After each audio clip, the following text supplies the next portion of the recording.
नमस्कार दर्शक बंधु जीवन जिज्ञासा कार्यक्रम को स्वागत करुच्ची मु सोनालिशा।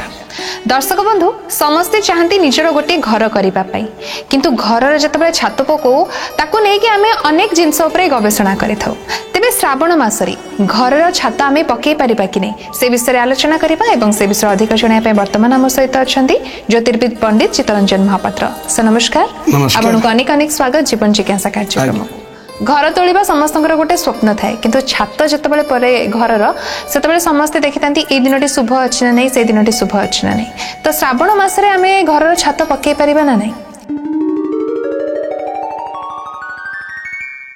विशेषकर आम देखा छात पकईबा गृह कार्य आरंभ करने भूमि पूजन करने गोटे उपयुक्त शुभ समय ग्रह नक्षत्र संजोग सी जो कर्ता जी जी घर को शुभ देइथिबे शुभ देबे तांकर निहाती आवश्यक अटे।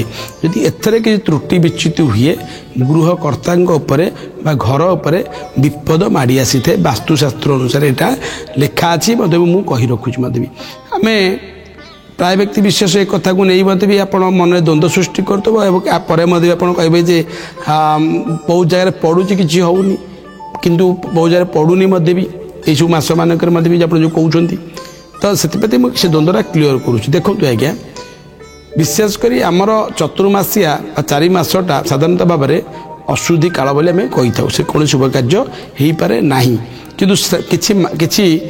श्रावण मासरे गृहर भूमि पूजा करा जाएनी।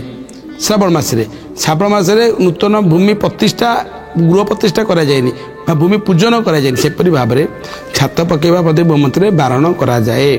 श्रावण मास छात पकेबे नहीं आउ गो मास पकेबे आश्विन मास जो रक्तमुखा समय चैत्र मास ये 3टी मासरे विशेष करी आमे छात पकेबा घर बारण करी थाउ।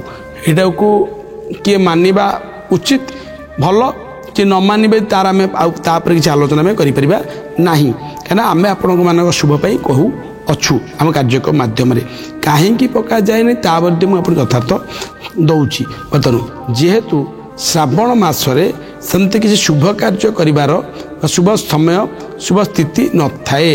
आप शिवंकर तो जलाभिषेक करा जाउची शिव पूजा करा जाउची शिव पूजा करा जाउची बोली जे आमे भूमि पूजा करबा ता केबे शास्त्र लिखिनी आज्ञा शिवंक पूजा अर्चना करा जला सेरा श्रावण मास शिवंकर प्रिय आज्ञा शिव बोलबम कावड़िया सब जिन करा जाय पारे किंतु आमको जो गोटे वास्तु नियम अनुसार वास्तुर शुभ समय यदि आम आलोचना करवा तो श्रावण मास के उपयुक्त मास नुहे।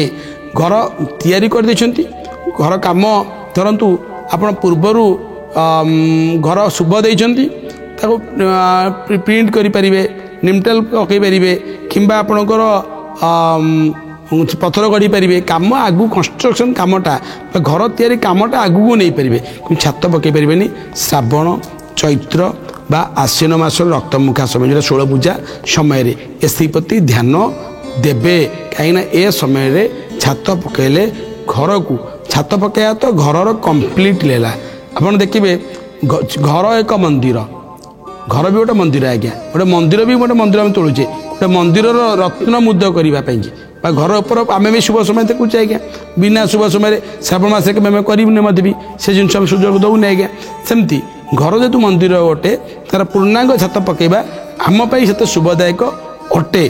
तेणु आम एप्रति वास्तुशास्त्र अनुसार नियम दृष्टिकोण कि वास्तु नियम अच्छी जहाँकि आलोचना करने समय सापेक्ष आम आज कार्यक्रम मध्यम कि जानतु कि वास्तु नियम अनुसार मु कहूनी शुभ ग्रह नक्षत्र संजोग को लेकिन कि वास्तु नियम अनुसार श्रावण मासरे आश्विन मास रक्तमुखा समय चैत्र मासरे ए सब समय छात बा कंप्लीटली कंक्रीट जो छात पकेबा घर छात पकेबा मना करा जाइछि बा बारण करा जाइछि पकेले असुविधा कहब घर गृहकर्ता विपद हुए बा घरे रोथुवा लोकन को समस्या सृष्टि करे वास्तु अजथा कल अशांति सृष्टि करे एप्रति ध्यान देवे ए सब कार्य निर्वृत्त रुहंतु। देखिए निश्चित भाव में आपण कि आगामी समय ए वास्तुटी आपण कि आपण परिवार कि अत्यंत शुभदायक रहिबो। तत्सहित किए कह मुझे पकई मोर किसी असुविधा होनी देखु ବାସ୍ତୁର ଅସୁବିଧାଟା ମଣିଷ କେତେବେଳେ ଭୋଗ କରେ। ପ୍ରତ୍ୟେକ ସେଇ ବାସ୍ତୁରେ ଆପଣ ରହୁଛନ୍ତି, ଅନ୍ୟ ଜଣେ ବ୍ୟକ୍ତି ରହିବ, ତ ଦୁଇ ଜଣ ଯାକ ଭୋଗ ଅଲଗା ଅଲଗା କରିବେ। କାହିଁକି ମୁଁ କହି ରଖୁଛି, ଯେତେବେଳେ ଗ୍ରହ ଖରାପ ପଡ଼େ ସେତେବେଳେ ବାସ୍ତୁର ସମସ୍ୟା ଅଧିକ ଭୋଗ କରିବାକୁ ପଡ଼େ। ତେଣୁକରି ଆପଣ ଗ୍ରହ ଭଲ ଅଛି, ବାସ୍ତୁ ସମସ୍ୟା ବିଶେଷ କରି ଭୋଗ କରିବାକୁ ପଡ଼ିବନି। ତେଣୁ ଯଦି ଏ ସମସ୍ୟା ଆପଣ ବାସ୍ତୁରେ କିଛି କରନ୍ତି, ସମୟ ଖରାପ ଆସିବ, ଏଟାକୁ ଦ୍ୱିଗୁଣିତ ବୃଦ୍ଧି କରିଦେବେ। ହେଲେ କହି ରଖିବି, ଏଥିପ୍ରତି ଧ୍ୟାନ ଦେବେ ଏବଂ ଯେଉଁ ଛାତ ପକାଇବାରେ ଏସବୁ ମାସରୁ ଦୂରେଇକି ରୁହନ୍ତୁ। ନିହାତି ଭାବରେ। ତେବେ କୋଉ ମାସରେ ଛାତ ପଡ଼ିଲେ ଭଲ, ସେ କଥା ତ ଆପଣ ସମସ୍ତଙ୍କୁ ଚିତ୍ତରଞ୍ଜନ ସାର୍ କହିଥିଲେ। ତ ଆଶା କରୁଛି ଆଜିର ଅଧ୍ୟାୟଟି ଆପଣ ସମସ୍ତଙ୍କୁ ନିହାତି ଭାବରେ ଭଲ ଲାଗିଥିବ। ଦର୍ଶକ ବନ୍ଧୁ, ସମୟ ସରି ସରି ଆସିଲାଣି, ଆମକୁ ବିଦାୟ ଦିଅନ୍ତୁ। ପୁଣି ଥରେ ଆପଣମାନଙ୍କ ପାଖକୁ ଫେରିବୁ ଆଉ କିଛି ନୂଆ ପ୍ରଶ୍ନ ଆଉ ଉତ୍ତର ସହିତ। ରହୁଛୁ, ନମସ୍କାର।